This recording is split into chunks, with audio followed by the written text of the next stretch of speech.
Okay, I am crashing out and I need somebody to listen to me because I'm tired of bugging my friends with this. So this is going to be a story time about my psycho ex-neighbor who is still torturing me to this day, even though we don't live in the same complex anymore. Okay? So listen, please. Okay, we're going to call her Mary. Okay? So my husband and I moved above Mary in 2021. The first day we moved in, I'm unpacking, putting things away. My husband is at work. And she comes up to my door and she says, "I'm sorry, I know you just moved in, but can you please turn your music down?" Okay, it's like 11 in the morning. I had all the windows open. There was so much beautiful light. Okay, I'm sorry, the sound travels. So I closed the windows and I turned down the music a little bit. Okay, and I was like, a couple weeks go by. We don't hear from Mary at all. She gives me smiles and says hi to my dog. And I was like, okay, so it was just that one instance. Maybe it was a little loud. The apartment had thin walls, whatever. No, that was not it. Then summertime comes, okay? We get an air conditioning unit. It's a standing unit, and every single day, as soon as I would turn it on, she starts banging on the ceiling with her broom. From there, it just escalates. Every time I walk in my apartment, she starts banging on her ceiling with her fucking broom. Every time I'd walk to my kitchen, there was one spot on the floors that would creak. Every time I'd walk on that spot, she'd bang on the ceiling. Every time I'm putting my clothes away and I'm closing my dresser drawers, she bangs on the ceiling. Every time she can hear my radio, she's yelling through the floor, "Shut up! You're so loud! Shut up!" And then it gets worse. Then she resorts to calling the cops on us every single day for almost 2 weeks. Every time I'd wake up and I'd walk to my kitchen to go get water, she's banging on the ceiling. I got woken up at 7 in the morning to cops at my door saying, "Oh, we're getting noise complaints about you." I'm in bed. What do you mean you're getting noise complaints about me? I am in my bed. You woke me up out of my bed. And then they had the audacity to tell me that I need to figure out a way to get along with her. I'm not doing anything. So then I decided I'm done with this. I'm not talking to her anymore. I decided I'm going to get the property management involved. So I started recording every time she'd be yelling at us through the floor, every time she's banging on the ceiling, and what we're doing. She's banging on the ceiling, I'm sitting on my couch. She's banging on the ceiling, I'm walking to my fucking kitchen to get water. What am I doing wrong? Then my property management company tells me that she's been complaining about us, but they haven't been telling us because she's done this to the last 3 tenants that lived in my unit. 3 tenants. 3 different people before me that signed that lease that had to deal with this. And they all complained to property management about her. So now I'm saying you need to do something about this. I'm not going to be the one to just sit here and take this. I have all of this video evidence that she's being crazy. You have all of these police reports. I'm not doing anything. So they said, okay, we're going to come to her unit. We're going to listen while you do whatever you're doing. And we're going to hear from her perspective what's going on because maybe it is loud. All right. So they go to her unit. I turn on my air conditioner. My landlord is recording a video to send to me because she was on my side. Okay. She's recording a video to show me what it sounds like. At most, it sounds like a refrigerator humming. Maybe, if that. Okay? That's it. It's not loud at all. She's fucking crazy. So then property management tells me, okay, here's what we're going to do. You buy soundproofing. Buy some soundproofing, put it under the air conditioner, maybe put some blankets under it so the vibration isn't as loud and hopefully it won't bother her as much. Okay. So we spent like a couple $100 buying car soundproofing panels to put under the air conditioner. We put them under our bed in our room. We put them behind picture frames. I was trying to soundproof our apartment to please her. It doesn't work. A couple weeks go by. She's still banging and calling the cops on us all the time, by the way. They're coming to our door weekly, and I have to explain to them the situation every single time. And every single time they go, "Oh, okay." And they leave. Okay. So then one night at like 8 p.m., we are on our couch watching TV and I get a knock at my door. I open the door. It's her. She reeks of alcohol and she's slurring her words. So I'm like, oh, she's about to flip out on us. I pull out my phone. I start recording her. She is going off about how we're the worst neighbors and how I don't even remember what she said because I blacked it out, but she just spews drunk babble on how we are the worst. And she doesn't want us to live there anymore, and we need to move if we're going to be so loud, and we're not considerate, and blah, blah, blah, whatever. And I'm just sitting there recording her like, okay, yeah, Okay, whatever. I'm not doing anything. So then I send that video to my property management and I told them, you need to let us out of our lease or you need to evict her. I'm not dealing with this anymore. I cannot deal with the cops coming to my door weekly because of some psycho. Finally, they agreed. They let us out of the lease. We moved out. We moved into this apartment now, and everything was great for 3 years. 3 years. One day, I noticed a car on our street that looks oddly familiar. It's hers.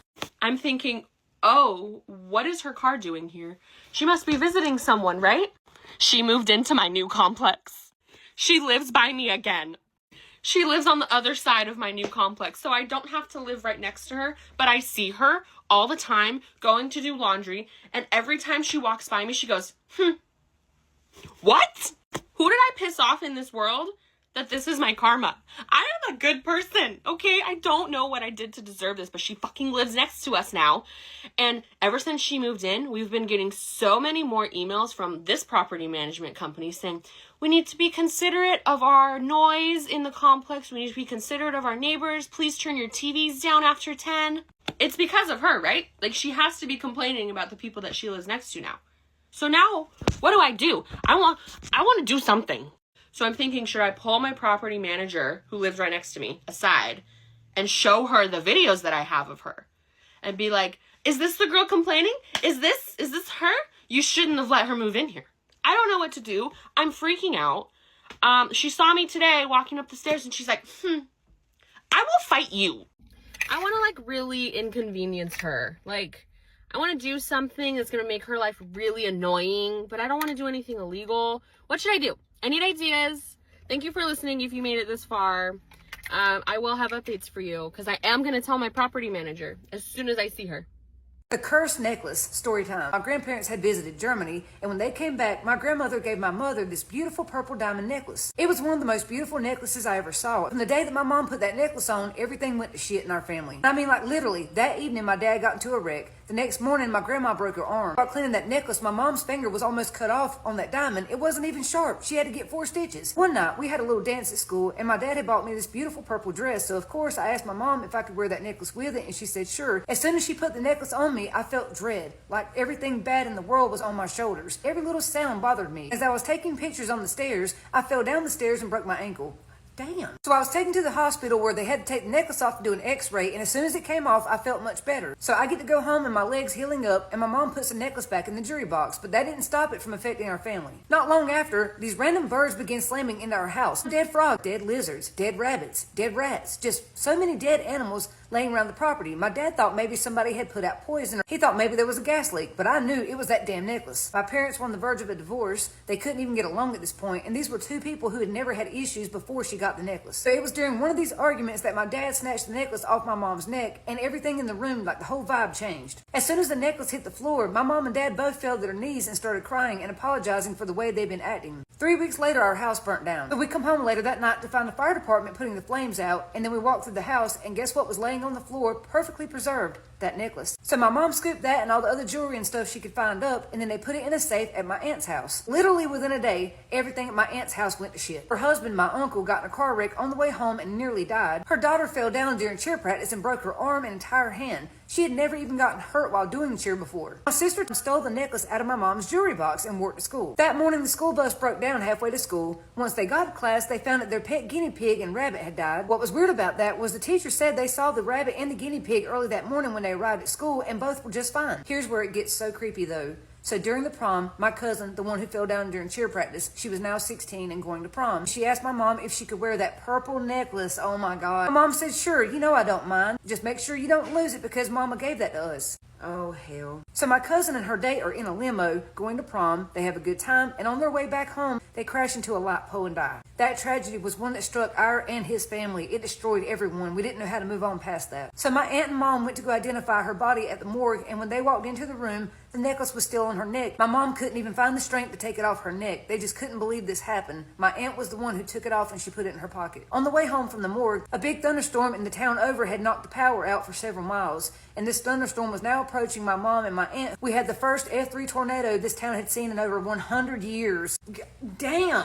When I tell you to crush, break, powderize it, melt it down, bury it 10 feet deep, give it to a leprechaun, get rid of that thing. So my mom and aunt survived that tornado with a few injuries, and they made it back home, and they began planning my cousin's funeral. During that time, the necklace sat in the jury box, and I felt like it was calling my name. So one day I walked into my mom's room, I opened the jury box, and there it sat. So I'm staring at this necklace, and I can just feel the pain coming off of it, like I know this thing is cursed. So I decided then and there, I'm gonna get that necklace the hell out of here. Unfortunately though, before I could get it out of the box, my mom lent it out to her other niece, who was 22 and 8 months pregnant. Are you freaking kidding me right now? My cousin wanted to wear it to her baby shower because it was so pretty, so my mom let her. My cousin went into labor, and she gave birth to a stillborn the next morning. Man, I'm done. I'm done with this. As sad as the baby's death was, this was the moment I realized I now have a way to get rid of this necklace for once and all. They had an open casket for the baby's funeral, and I decided I would take the necklace from the home, wrap it in a plastic bag along with some Bible pages. I literally ripped out Bible pages and wrapped it up in it. I don't blame you. I did that because I didn't know how strong the curse was, and I didn't want us to get in a wreck on the way to the church. Later at graveside, as they're lowering the baby's casket down, I lean in and say that I'm putting a picture of me in with the baby, but I'm actually putting this necklace in there with her. I made sure nobody took the necklace out of the casket, and I stood by the graveside and I watched them as they buried the baby. Oh, I was not trying to curse this baby. I was trying to save the rest of my family. Let me just say this. After that necklace was buried in with my baby cousin,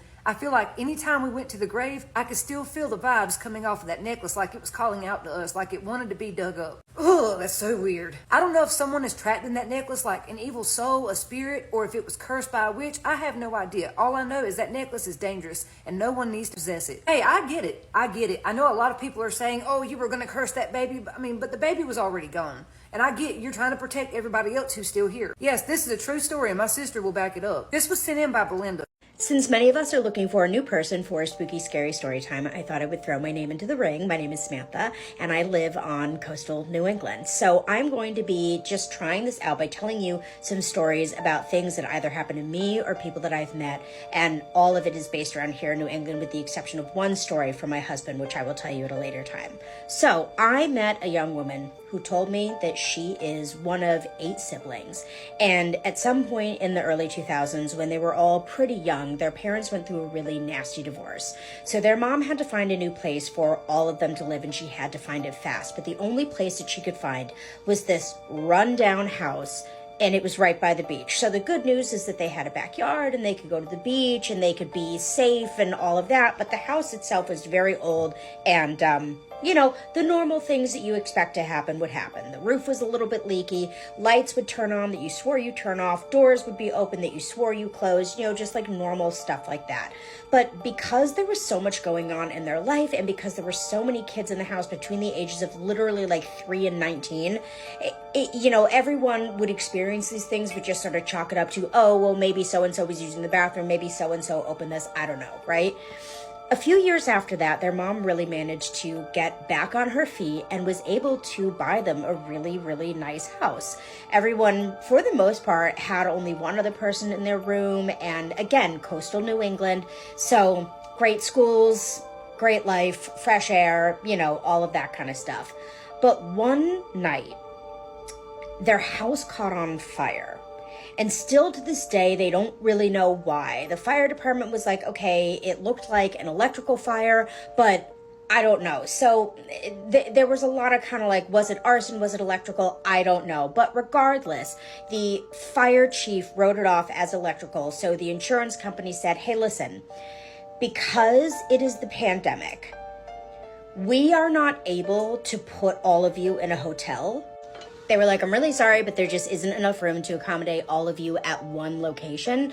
However, we have found a house that is currently like in foreclosure, but like the bank said that they're happy to let you guys stay there and whatever. So they don't really have a choice, right? So they all move into this house, and right away, weird things start happening. Now, this house had been sitting abandoned for, I think, 4 or 5 years at that point. So it was really, really dirty. Again, it was owned by the bank. So, like whenever a bank takes possession of a house, they'll kind of go in there and they'll clean some things up. If you're really lucky, they'll like repaint, but they're not really going to do much. And it also came more or less fully furnished. Like, It would have a bed frame, but not a mattress. And like, it would have like a couch, but like the couch would need a couch cover, like things like that.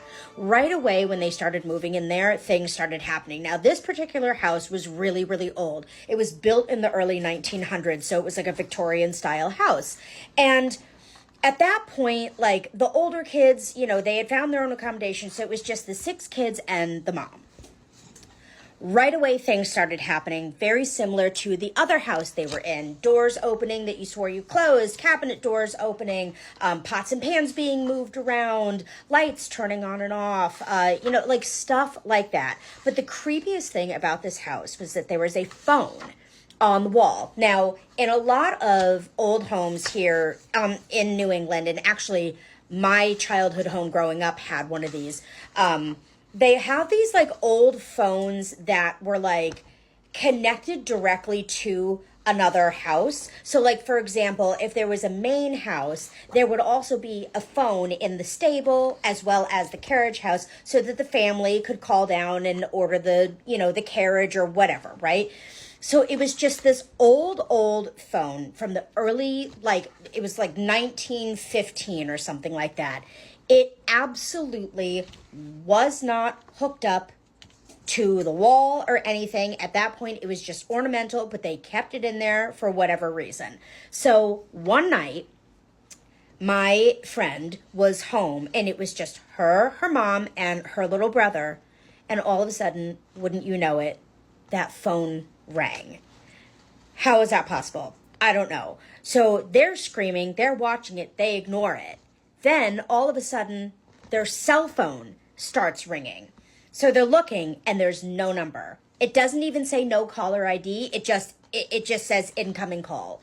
That was it. Then it stops and then the house line ran again. Now at this point, her mom got up and went over to the wall, was like looking at the wires and everything. And it literally was like one of the old phones that has like just like the earpiece and then the microphone was actually like on the phone. You know what I mean? So she's like picking it up and the earpiece wasn't even connected and like the wire was cut. There is no reason for that phone to ring. Well, they moved out of there pretty fast. They were able to find some friends that would take in a few kids here, a few kids there, the mom here, the daughter here, and whatever. And now everyone is safely back on their feet. But it begs the question, did something follow them from that beach home or even from their own original home? Or was this something that was just unique to that house and they, across 3 different properties, experienced this kind of paranormal activity? Let me know what you think in the comments. The story that I'm going to tell you, honestly, it like creeps the fuck out of me still when I think about it. So growing up, I mean, I didn't really grow up with my grandparents. We would go visit them like when we went to Mexico and stuff and on vacation. And I remember like really spending a lot of time with my mom's mom, but with my dad's mom, we hardly like ever spent time. And I remember my mom always being so cautious, like, be careful what you eat when you go to your grandma's house. Don't get everything. But for some reason, my grandma had like a really, really like strong connection with me, I guess. I remember her always telling me like, oh, you look so much like your dad. But she would always kind of single my little sister out, like, oh, but you know, your sister looks like your mom so much. And I remember she would like grab my face and be like, oh, you're so beautiful, you know, you look just like my son. And so, I mean, me and my sister would joke around about it, like, oh, you're the favorite one, but I never really took it like, eh. It was like whatever. So I used to work in a warehouse when my oldest daughter she was like a year and a half. And I had found out that just recently, like I remember when I was working, I found out that then I was pregnant with my son. So I remember working graveyard shift, and I remember not telling anybody because I work with mostly guys. And I'm like, they don't need to know about my business or whatever. And I must have been like a month pregnant. So I remember getting off of work and I felt so uneasy, you know, like I had a feeling, I don't know, like something bad was going to happen. And I remember I couldn't sleep. But before I even went to go lay down, I remember like looking at the end of the hallway, like I get there, right? And I'm going to go to my room, but the hallway was so dark. And I remember like I was about to turn on the light and I stayed looking at the end of the hallway. And I remember seeing this really dark, like a human figure, right? And I got so like tripped the fuck out. I was like, what the fuck is that? And I turned on the light and there's nothing there. So then I try to go to sleep or whatever. And mind you, I must have slept for like 2 hours. And then I had this sudden urge to like call my mom. So I remember I called my mom and I was like, hey mom, what are you doing? And she's like, I'm so glad you called. I'm like, what happened? And she's like, your grandma just passed away. And I remember I was like, what the fuck? And I told my mom what had happened, you know, how I had seen that figure at the end of the hallway. And my mom jokingly was like, oh, she probably want to say goodbye to you. You know, she probably, you know, dio su despedida, like said her goodbyes. And it kind of stuck with me, right? So mind you, remember I work graveyard at this warehouse. And so I remember walking into HR office. And I wish I could see this girl. I mean, I wish I could reach out to her. Or she could reach out to me if she ever were to see my videos. I remember walking into the HR and she's like, hey, like try to approach me. She's like, can I tell you something? But I don't want you to feel uncomfortable what I'm going to tell you. And I'm thinking in my head, what the fuck is she going to tell me? You know? And I remember she's like, oh, it like terrifies me when I think about it, because everything that happened after was so fucking scary. I remember her like telling me, you know, it's gonna sound awkward, blah blah. Cut the story short, she's like, somebody walked in with you.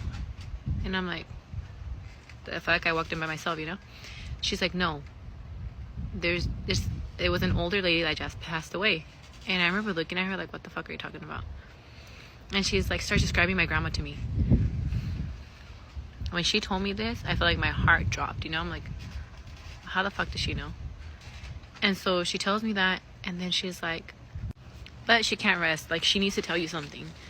And I'm like, tell me what? Like, you can't tell me? You know? And she's like, no, like, your grandma needs to tell you. And I remember I was like, no, like, I don't want her to come to me. Like, how is she gonna come to me in a dream? Like, I was starting to trip. Because, mind you, when my grandma passed away, the way I remember her, like, no, I was so terrified, honestly, when she passed away. Like, I didn't want her to come back to me like that. She was very old already when she passed away, but her skin was so fragile. Like, if you picked her up, like, literally her skin would rip wherever she was, like, picked up from. So she's like, she's gonna come to you, blah blah. And I'm like telling her, like, no, like pleading, like, no, I don't want her to come to me. Like, I sound like a crazy person. And so she's like, but she's not coming to you right now, you know? And she's like, when you have your son. When she told me that, I was already tripping, you know? This just like threw me overboard, right? And so she's like, yeah, when you have your son. I hadn't told anybody I was pregnant, let alone I didn't even know what I was having. So I remember every night, like, praying to God, like, please don't let her come to me. Please, I'm terrified of her. Like, I don't want her to come. God, like, I would pray for her every night. Like, I was literally terrified of her. And the day comes where I have my son, right? So I'm continuing to pray every night for her, like, lighting candles for her. And I'm like, please don't come. Please don't ever come. I don't care what you did. Like, I don't want to know what you have to tell me. Like, why are you choosing me? Like, choose somebody else. Like, and I remember telling the same girl that told me that, I'm like, can she choose somebody else? Like, and she's like, no, because she knows you're strong and you're going to be able to handle what she's going to tell you. And that stuck in my head, and I remember just like losing it, to be honest. And I don't know, I felt like so uncomfortable my whole pregnancy because I just was waiting for her to arrive. So I ended up having my son, and at that time my daughter had her own room, but she would sleep in a little toddler bed in my room.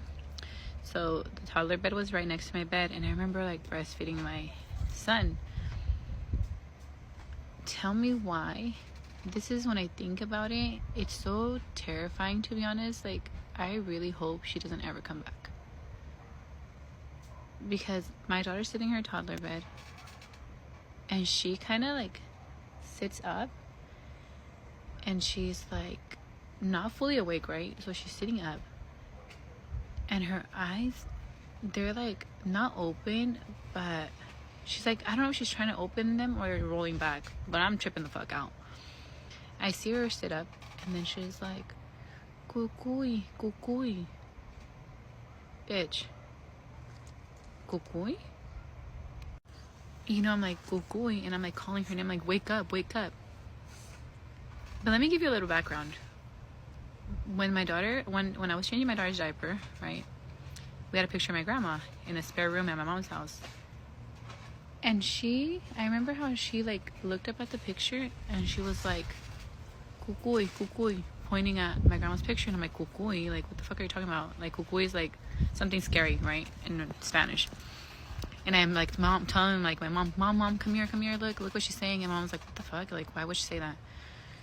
So when my daughter sat up in the bed and she was saying that, in my heart, I knew it was my grandma. And I was like, I can't do anything for you, you know, like, I'm not the person. But it made me so angry to think that she was like going after my daughter. So I like start cussing a storm, you know, and like, get the fuck out of my fucking room, blah blah. Like, mama has always told me, like, if you see something, a spirit, like, you're supposed to curse it, right? Curse at it and supposedly leaves. I don't know if it's true, but it worked. Like, when I said that, like, I remember as I was saying it, I could see my daughter's eyes, like her whole, like, her eyes, her head, everything started turning like to the side. Oh my god, it's so fucking scary when I think about it. It started like turning and turning, like as if it's like watching this thing walk out of the room. I literally fucking died in that second. And I'm like, I start tripping the fuck out, you know? And I'm like, you know, calling my daughter's name. I'm like, wake up, you know, wake up. Mind you, she's like 2 now. And I'm like literally so pissed off. And like I start crying and I'm like holding my daughter and I'm like holding my son, you know? And I'm like, why would you come? I was more pissed off at that. I'm like, why would you come and scare my daughter? Or like, I felt like she was being selfish, even though it was like her afterlife. Because after my grandma passed, like, a lot of things surfaced about things that she did, like, while she was alive. Like, that she was to like black magic, and she did a lot of things to people that she shouldn't have done, you know, my mom being one of them. So, you know, in my mind, I'm thinking like, dude, she fucking did something really bad and she wants me to go, you know, take care of it for her. Like, no. After that, I had one more encounter happen, but when that happened, I would start dreaming of her, but I never would see her face, you know? Like, my dreams were always, I know it was her, because that same scary feeling that I got when I felt that thing come into that room that night, I would wake up literally screaming, terrified from these nightmares I would have of her. Yeah, they're not even dreams, they're nightmares. Where she would just be sitting in this black room. Not black, she would be all black. This dark room. And she would kind of cackle, like laughing at me. And when I would wake up, I would be so fucking terrified. You know, I'm like, I know, I'm sorry, I know it was my grandma, but whatever she did, I know it must have been something really bad. But I like ask God for her to never come to me. Like, I prayed so much, I pray for her soul. But it's just when I have those dreams of her, and I haven't, like, honestly, I would have them so, like, one after another. But now it's been like, it's been like a year that I haven't dreamed of her. And like, honestly, before I go to sleep, I always like try to pray and like pray that nothing ever comes, you know? Or nothing ever, I think it's a cricket, or nothing ever like, or she just doesn't ever come back or try to haunt us, to be honest. Because I have a feeling that whatever she needed to tell me was something really bad. And I know that girl told me that I would be able to withstand what she was going to tell me. But something tells me it was just terrifying. Like I said, I would love to find that girl, you know, that used to work in HR. And just like I have so many questions for her. But yeah, that was one of my experiences with the ghost. I mean, I've had plenty of experiences, but this one is one that literally traumatized me. And within the years, as my daughter got older, like, I learned that she too would see things, you know, or she would feel things. Like when I dream of her, when I dream of my grandma, or when I dream of her, my daughter dreams of her. And my daughter's so terrified, and, you know, my daughter will wake up and she'll be like, Mom, like, she's so scary, like, the way she comes in my dream. But I think I get afraid sometimes, thinking, like, if she didn't get through to me, will she try to get through to my daughter? Story time about how a guy begged to take me out on a date and I end up paying for the whole thing. So this happened about 2-3 years ago. And this is like when I still had like Facebook at the time. There was this one guy who would like ask to like take me out all the time, and I would always dub him because like no tea, no shade, but I like my men chocolate, dark chocolate. I could do the brown skin too, but I just feel like two yellow tone people just no. I'm already yellow enough for the both of us. Point of the matter is, he was asking me for like bare long. I think for like 2 years he been trying to get a date with me. So I was like, fuck it, why not? Let me go see what this guy's about. Something told me, you know, them little posts that be like, oh, give the guys that be in your DMs a chance because that could be your husband. I don't even know why I did that because he was not my type. He wasn't ugly until he smiled. Like, he smiled and his teeth was like 90% gums, 10% teeth. That whole shit just pissed me off. So, fast forward, he comes, he picks me up. It's pretty early in the day because there was 2 things that I wanted to do that day. I wanted to go to Coney Island. I know y'all be like, if y'all from New York, they're going to be like, why would you want to go to Coney Island for the first date? Da-da-da. 1, I like amusement parks. And 2, Coney Island after hours, after a certain time, you have to be 21 plus to be there. And then going on rides drunk as hell, oh, it's a time. So I wanted to go there, and I also wanted to go to dinner. So this man picks me up. He's driving a 2020 BMW, all white, red interior. I'm talking about he looked like he just got the car off the lot. And I remember on Facebook, like, he was flexing that he got himself a new car, da-da-da. Which is okay, that's cute. I'm not someone that like money impresses me, but let's just continue the story. So he picks me up, I get in a car. I live in Manhattan, he lives in Brooklyn. So that drive to Manhattan was already something. So he had to drive all the way back to Brooklyn because Coney Island is in Brooklyn, which was like an hour and 30-minute drive. We get to Coney Island now, and in my head, we're gonna, pay for parking because it's Coney Island. Like, you go to amusement park, there's no way you find parking. Everybody tries to take the free parking, and then by Coney Island there's like people that live around there, so there's no way you're gonna find parking. Just pay for the parking, call it a day. This man starts circling the neighborhood because he wants to look for parking. He was like, nah, I'm not gonna pay for parking. I'm not paying $20 just to park my hair for a couple hours. Bro, it's $20. So that was my first red flag. Like, you don't want to pay $20 to ease your mind, but you would rather drive around here for 30 minutes straight looking for parking. So then as we're driving around, like, I'm getting irritated because I'm like, bro, like, I'm not trying to sit around here looking for parking the whole time. Like, it's getting dark. It's going to start getting cold soon. So then he started asking me, like, how much do you usually pay for, like, the rides and stuff like that? Like, what's the ride prices? So I told him, like, if you spend, like, $100 per person, you can probably go on every single ride that's there. Granted, we're not going to go on every single ride, but if you spent $100 on the both of us, then we could get like 3, 4, even 5 rides in and still be able to play some games. Which to me, like, $100 is not nothing. Like, don't ask to take me out on a date if you don't even got fucking $100. So mind you, by this time, we're 45 minutes circling around to look for parking. Then we see another sign saying, like, you can park here for 4 hours for $10. Homeboy said, nah, I'm not paying that. $10? Like, at this point, I'll pay it. He like, nah, you don't have to pay either. We gonna find something. We circled around for an hour, and at that point, I'm like, you know what, fuck Coney Island, let's just go get dinner. Like, I'm not even feeling no more. He like, oh, are you sure? Like, what place did you pick? Da. So I just picked a random spot online. When I tell you, this is the first time some shit like this happened to me that I know exactly what the fuck we ordered. We get to the spot, we sit down. It's a cute little restaurant spot. We're talking, like, I'm trying to get to know him more. This is what we ordered. We ordered 3 drinks. I had 1, he had 2. 3 appetizers. I had 1, he had 2, and 1 entree. I had the entree. So that means I had an entree, a drink, and an appetizer. He had 2 appetizers and 2 drinks. Let's keep it in mind. The appetizers are cheaper than the entrees. The bill in total came up to $100. $105.86. I remember it to a T. And that's including the gratuity.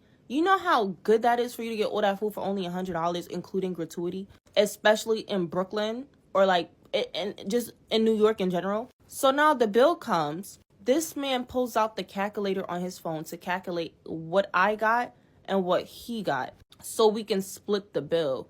When I tell you I was so fucking embarrassed, bro. Like, I've never had to pay for my own dinner when I go out on dates or pay for anything. And honestly, if we're going out drinking or whatever, I'd be quick to pull out my card too, like, oh, next round is on me. But if you're begging to take me out, this is my first impression of you. You're gonna make me pay for the date. You're gonna make me pay for my portion of the food, which I honestly didn't even OD. I got what a regular person would get if they were at dinner. There was 2 guys that was sitting right across from us, and when I tell you, like, they were staring at me And I'm just like, bro, what the fuck? Because we were in like an outside dining type of area. So now the waiter is there standing above us, and he still has the calculator on his phone. And I keep my card sometimes in my phone case. So I just pull out my debit card. I'm like, here, like, just put everything on my card. So he's like, oh, like, you're going to do that for me? Like, I never had somebody do that for me. Like, that's so sweet. Boy, shut the fuck up. Shut up.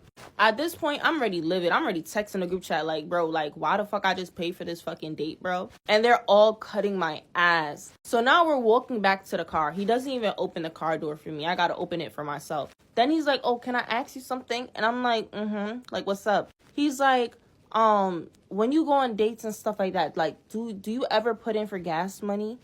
Are you fucking stupid? You just asked me to put in for gas money after I just paid for the fucking dinner?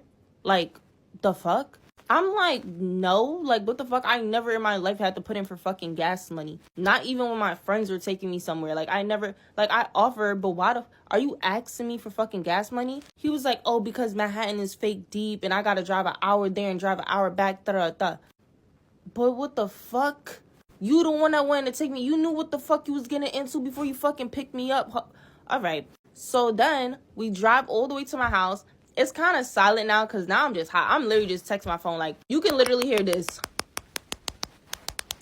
Because, like, my nails are just typing on the phone. And he's like, oh, you good? You good? I'm like, yeah, I'm fine. But in my head, I already know, like, I'm never going to talk to this boy again. So now we get to my house, and this boy starts circling the block. I'm like, what you trying to do? Get a little bit more time with me? I'm like, what you doing? He was like, oh, I thought, you know, I could park and I could come upstairs and we can talk a little. No. You want to come into my house? The house that I pay rent in and talk to me? No, after I paid for the date? And after you ask me for gas money? One thing men have is just, they just have the nerve. But, like, yeah, I never spoke to him again. Ever. At all. I got so much date horror stories. I think I'm just going to post, like, since TikTok is freaking getting banned and shit, I'm just going to post, like, every single day, like, another one. Never ever let a man come over to your house after the first date, and if you used to do this, you'll never do this ever again after hearing this story. So this young girl goes on a first date with this guy she's never met before. They go for dinner and she's having a great time. No red flags. He's not weird. He's not creepy. She doesn't feel alarmed in any type of way. The dinner goes fine, and then eventually at the end of the dinner they part ways and she goes home. Just to note, throughout the dinner he did not hint or insinuate in any shape or form that he wanted to go to her place afterwards because he was such a respectful guy. Right, but when she did get home, she was a little bit surprised when he called her saying that he needs to come over to her place because he can't find his keys and his flatmate is not picking up the phone. And because he seemed like such a genuine guy and such a sweet guy, there was no green flag, like he paid for the dinner and all of this stuff, she let him come over just to kind of help him out while he waits to get through to his flatmate. So he comes over and they're chilling on their couch, having a good time. Nothing was weird. She had no weird vibes. Like, he seriously was like a normal guy. And eventually it did get really late and she was like, hey, you can sleep on my couch while you figure things out. I'm gonna go to my room and go to sleep. And for some reason she had this gut feeling, like this gut intuition that literally just said to her, lock your bedroom door. So on this one occasion, she never ever usually locks her bedroom door, but on this one occasion she locked her bedroom door because, let me tell you, a woman's intuition never lies to you. She knocks out, she goes to sleep.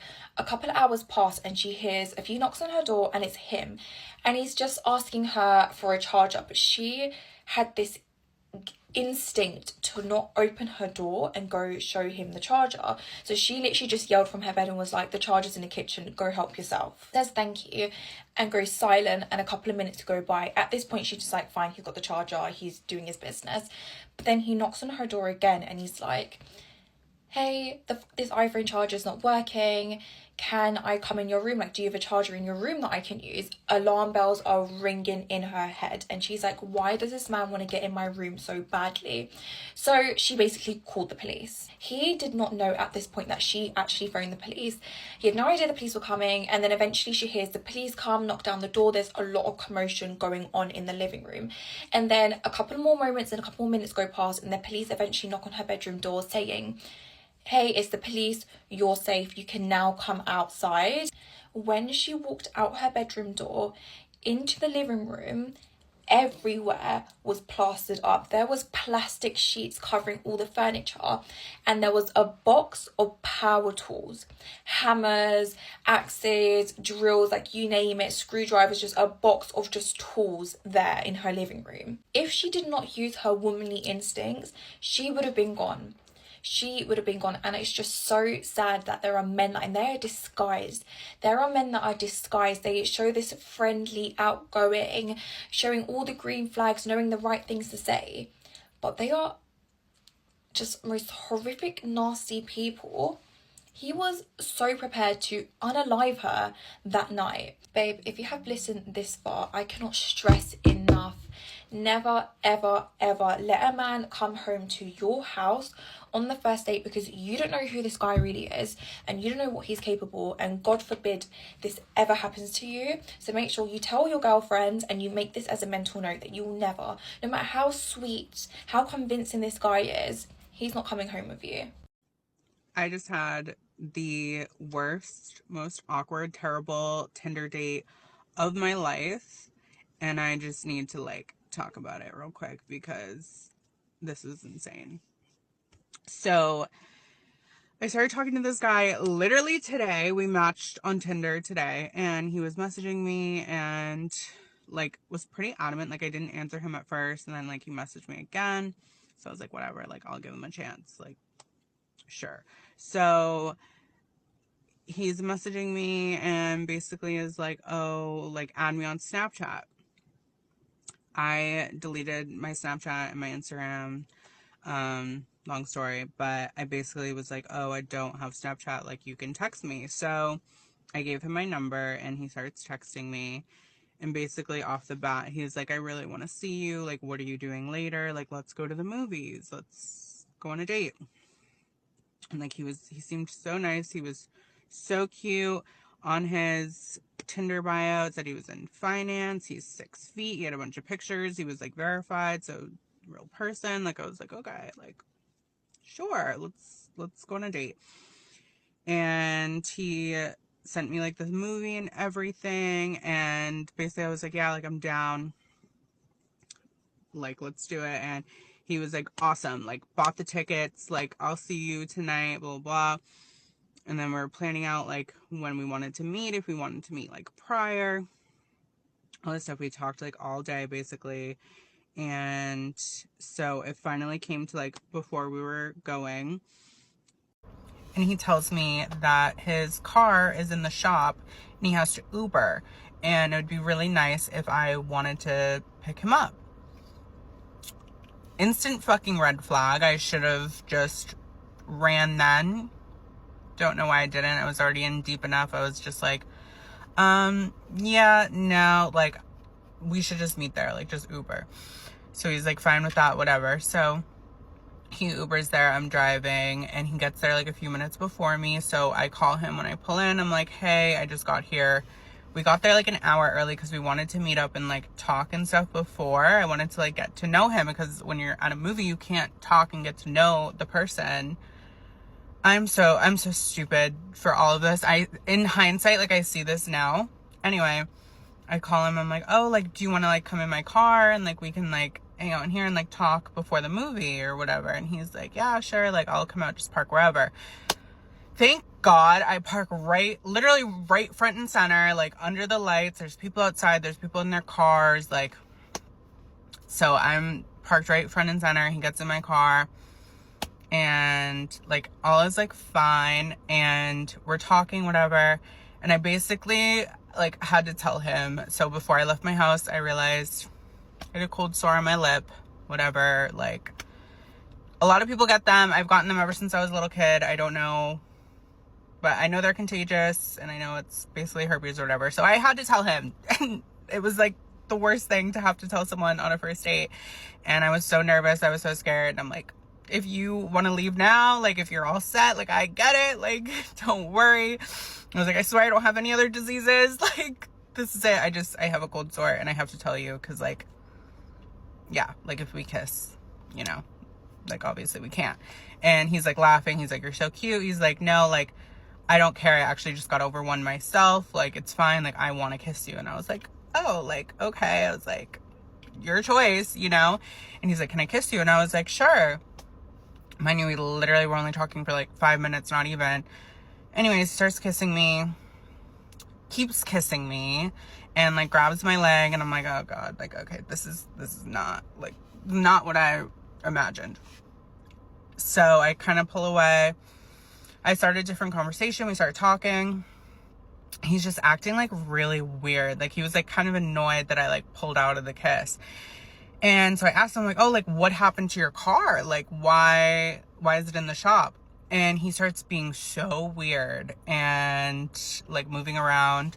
He's like, yeah, like actually it's really embarrassing. I lost my license on the 4th of July. I got a DUI, blah, blah, blah. I'm like, oh, like in my head, I'm like, okay, this guy already lied to me about something like this. Like this is just that I already have awful vibes about this. Anyways, we get over that, and he just keeps like wanting to make out and like kiss, and I'm like I just feel like I have to, like it was a really awkward situation. And then he starts grabbing my hand and putting it, I'm sure you can guess where, and I basically had to pull away and like tell him like, I just want to like get this out of the way now. I'm not trying to do all that, you know, like no. And his whole demeanor changed. He completely changes, and he's basically tells me like that's all he wanted. Like that's why he came tonight. That's why he did all this, because he was expecting that. And I like had to tell him no, like sorry. And before this too, he was telling me that I should move parking spots or whatever, and I wouldn't. And even after me telling him that I'm not doing all that, he still kept trying to get me to move my car to like the back of the theater where it's like completely dark, and he's just acting really off and really weird. And instantly I'm just getting like awful vibes. Like I'm just like, and then he starts like gaslighting me, telling me that I led him on. Huh? Like, I'm so sorry for agreeing to go to the movies with you and I wouldn't pick you up. Like, I didn't even argue with him, because I'm like, if I get this man angry, like, who knows what's gonna happen. I mean, thank God I'm right in front of the theater under the lights, and like there's people around. So, but he was like making jokes too, because like I had a nice car. He's like, because I kept saying like, oh, like I hope you don't kill me, like I hope you're not a murderer. And he's like, yeah, I could like literally kill you right now and like take your car, like you have a nice car, blah blah. And like, I don't know, maybe it was just jokes, like because I was joking about it, but it felt really off to me. And you could tell he was like really pissed off that and he kept trying to get me to like want to do stuff with him, and like he was like, oh, like maybe we can still go see the movie. Mind you, I did check before I went, and we would have been the only 2 people in that movie. Like, I had awful vibes. I was like, no. I'm like, I don't want to waste your time. Like, your time's valuable. And he's like sulking. He's like, my time's not valuable. Like, I'm like, okay, you clearly are a psychopath, and you clearly have no self-esteem, and you probably will just kill me. Like, I don't even know if I can post this, because I can't say all this stuff.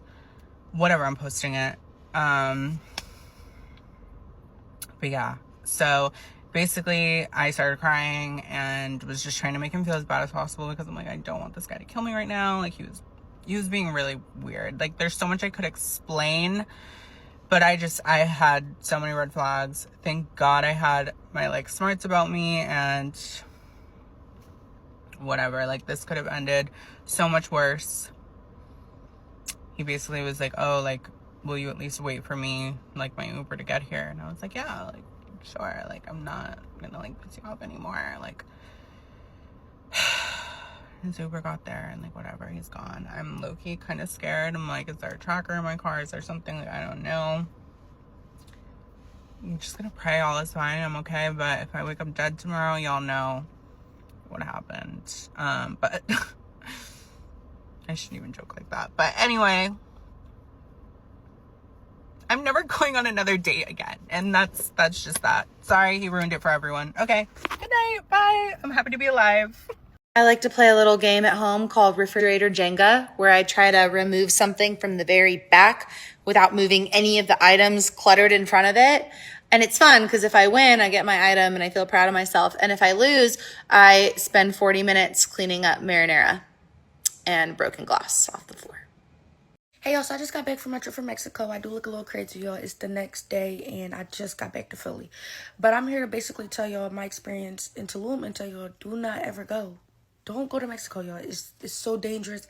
It's unsafe. Don't go. Take my experience and learn from it. So our B&B was nice, y'all. This is some pictures of it. Just really beautiful overall, not gonna lie. So the reason why I stayed in a B&B and not a resort is because it was supposed to be 8 of us on a trip, but only 7 of us ended up coming, whatever, cool. But either way, I did enjoy the B&B experience, and I am glad because maybe that helped us experience less injustice.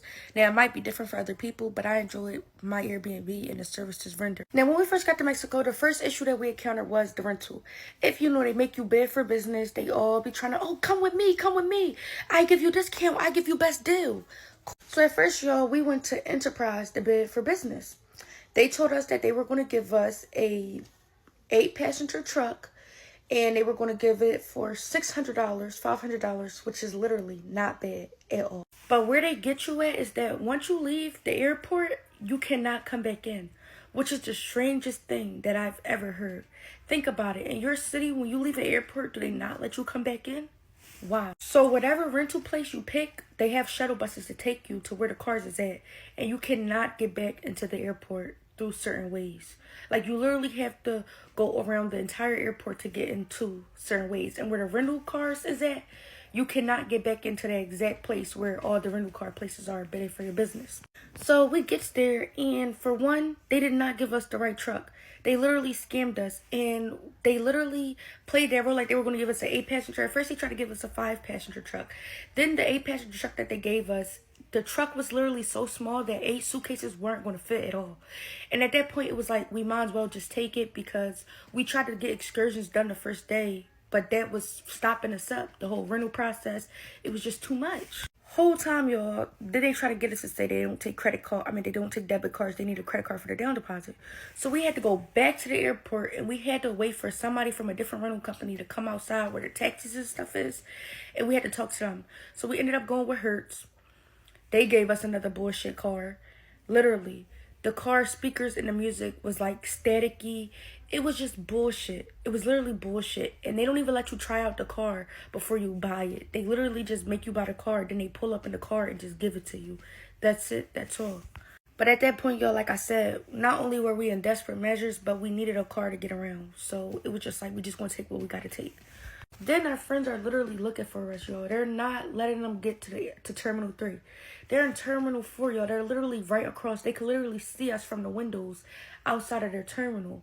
And they would not let them come out the terminal. So they literally had to wait and, sorry to say it, but run out to get to us because they would not let them out. They kept telling them, yeah, you can only get out if you're taking a taxi or if you're renting. Like, everything with them is money. Money, money, money, money. Let's try to see how we could get this money. Other than that, the rest of the trip went smooth. I had a lot of fun.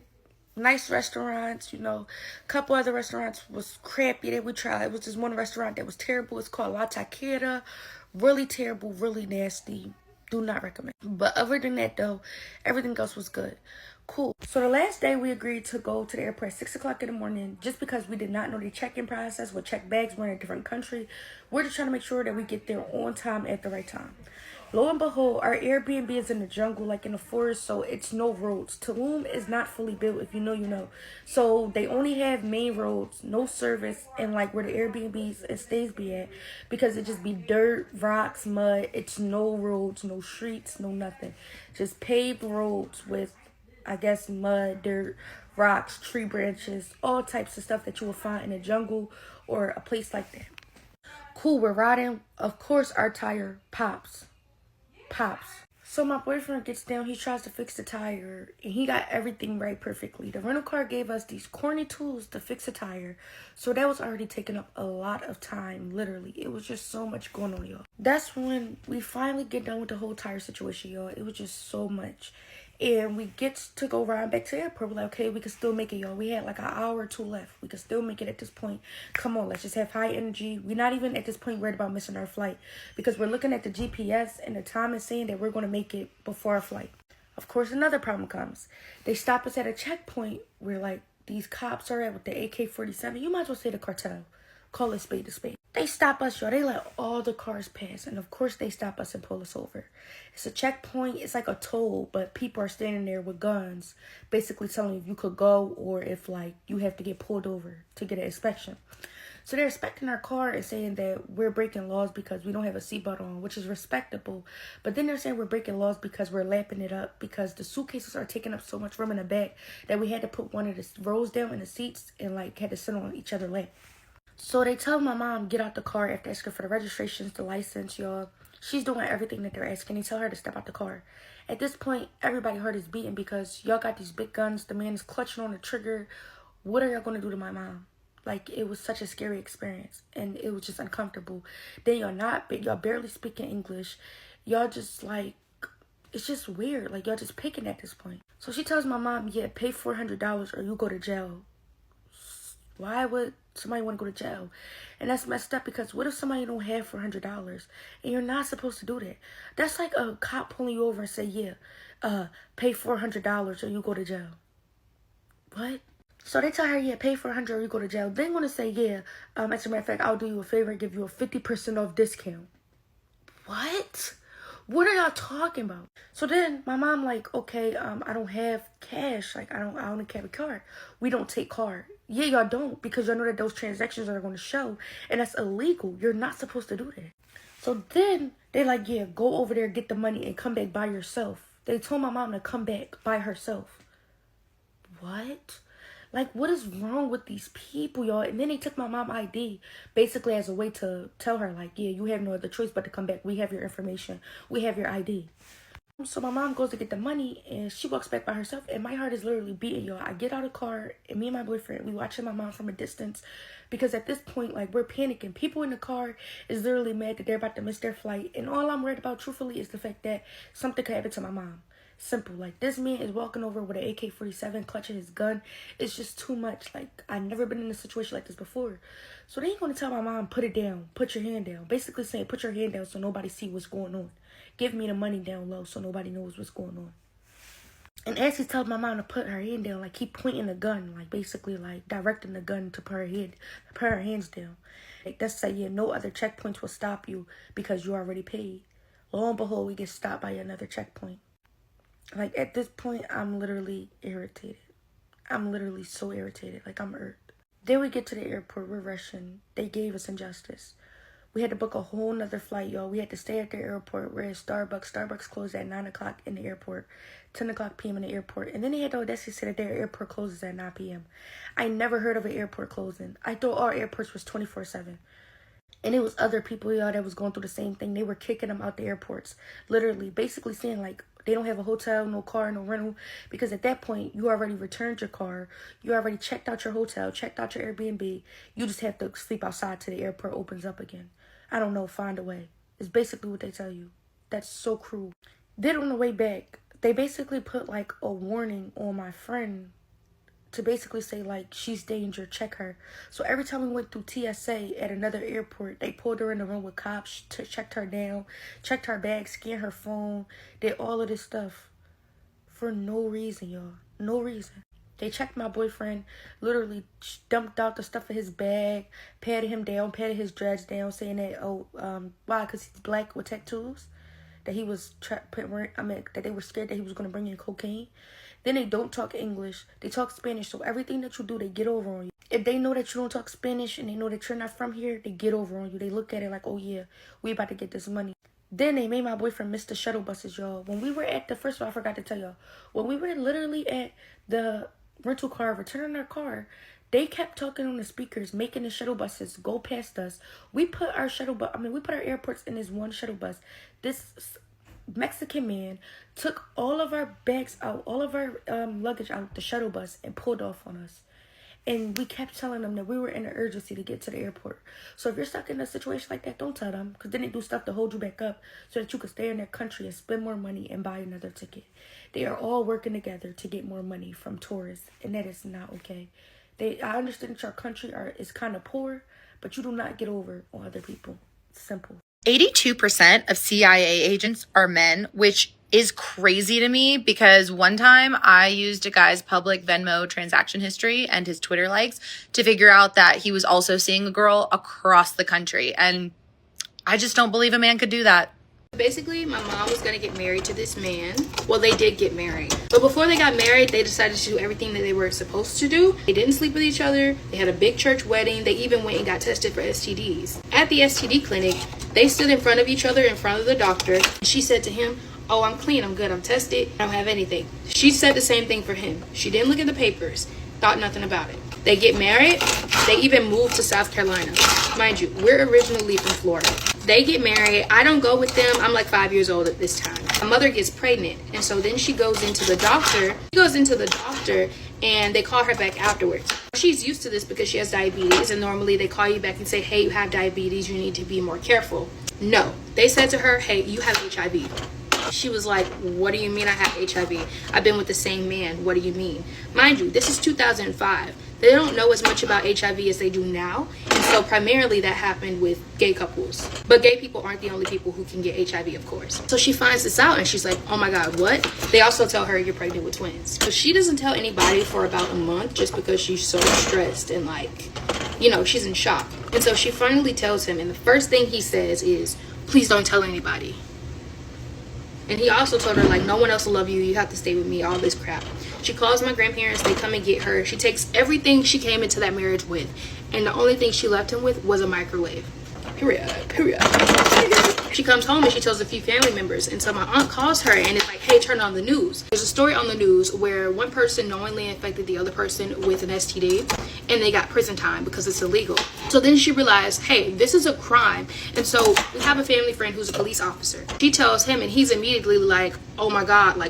He starts crying. He immediately goes, "We need to get him on a two-way call and have him admit it. If he admits it, then we can get him in trouble with the South Carolina laws instead of the Florida laws." And the reason they were trying to get him in trouble with the South Carolina laws is because South Carolina gives a bigger punishment than Florida. Are we shocked? No. So she gets him in this two-way call and they start talking, and basically he's being not a good person. But she gets him to admit it, and that's very important. They send out a national warrant for his arrest. He's from a very small town, Greenville, South Carolina, right? So in Greenville, South Carolina, on the news, they're like, "If you slept with this man, you need to go get tested." Why? That same day, the testing line is out the door. Everybody's going to get tested because everybody slept with this man. He slept with and knowingly infected over 200 people. Right. I was like, what? Oh my God. 200 men and women. So not just women, baby. It's insane. That is a crime. One of the people he slept with was his boss. He worked at a pretty big company. I think it was like something. I don't know. It was a big company. He slept with his boss. The boss went to go get tested and found out she was infected. When she found out she was infected, her partner also found out they were infected, but she didn't talk to him. This woman ghosted everybody because she was just so in shock and she needed to process it. Mind you, this is a pretty big deal, and so she wanted to process it. She didn't talk to her ex at all. And so we're going to pause that story for a second and jump to now. A few months ago, me and my mother had to go back to Greenville, South Carolina, where most of this took place, and go to court because he hadn't been paying child support for the twins. As we go here, it's just such a synchronistic day. And we're meeting so many people and just talking with them and having a really good time. We start talking to this one lady and we're telling her this story because it's just the vibe to share. It's a very interesting story. So we get to the part of the story that me and you are in right now. And my mom is saying, yeah, he slept with his boss and she found out she was infected. She completely ghosted the guy that she was with just because she was in such shock. And he was also in shock. So this man is just going crazy because it's she won't talk to me. I'm also infected. I don't know anything. And so we're telling the lady the story. And my mom goes, yeah, so my ex-husband's boss is walking out of her garage on Mother's Day. The lady that we're talking to, she goes, wait, you mean the lady that walked out of her garage on Mother's Day and her boyfriend shot her to death? Oh my God, that was my aunt. we're sitting here telling this lady this story, and then she starts finishing the story for us because the lady, the boss, that was her aunt. So we're just like, what the heck? What do you mean that was her? Like, what? Do you know how small of a world it is? And she was like, yeah, I was young when that happened, so I didn't really know like why she passed away or like what the true cause of her death was. I just heard that like it was a tragedy and he just went crazy and shot her. We had no idea that this was why, and it was linked to that case. So we're just like, oh my God, I cannot believe this is happening. And the way everything just connected was literally insane, guys. Like, but basically the twins' dad, the one who infected my mother, he went to prison for about 5 years. He's out now and not paying child support, obviously. That's why we had to go to the courthouse. But after that, my mom became an HIV advocate. She's really well known on Facebook, and I believe her face is in a bunch of like museums around the country. Oh, and she was so stressed from all of this and from finding out she had HIV that she actually had my twin siblings at 4 months. They were not supposed to live. Do you know how hard it is to have a baby at 4 months and keep them alive? It's a miracle. The twins do have disabilities now. Definitely probably as a result of being born too early. My brother has cerebral palsy and my sister has autism. Ooh. Yeah, that's pretty much what happened. We're all living now. Everybody's pretty fine. My mom, when she was an HIV advocate, which she technically still is, she'd go around speaking this story to schools, churches, anybody who like wanted her to come and, you know, speak about it, telling people to practice safe, you know, intercourse. And of course, always see the papers if you're going to get tested with somebody. Do not take their word for it. Oh, the biggest part is the doctor knew that he was lying, but couldn't say anything because of the HIPAA Law Privacy Act, which is so crazy to me. But yeah, we gotta finish up this green juice. I hope you guys enjoyed the story. I'm gonna go make this and drink it. If you'd like to follow her Facebook is Renee Burgess Lady Bird Live. Just look up the Renee Burgess story on YouTube or Facebook or honestly Instagram, and it'll pop up. Thanks for listening. Follow for more